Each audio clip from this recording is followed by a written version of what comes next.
Guys, morning.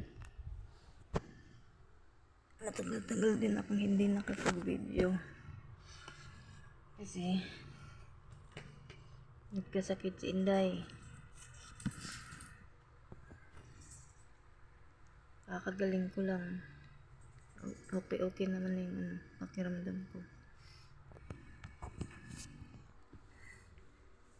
Sikmura, acid.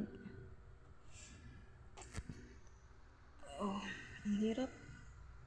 Ang hirap pag magkasakit.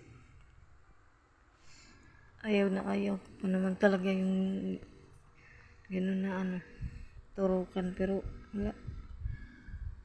Hindi kaya eh.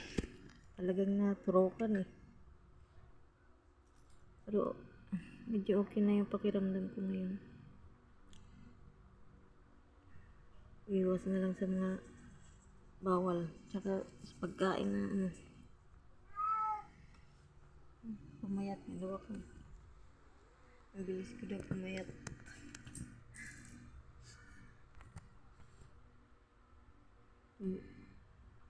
Nagbawas nga yung timbang ko. Tsaka yung BP ko.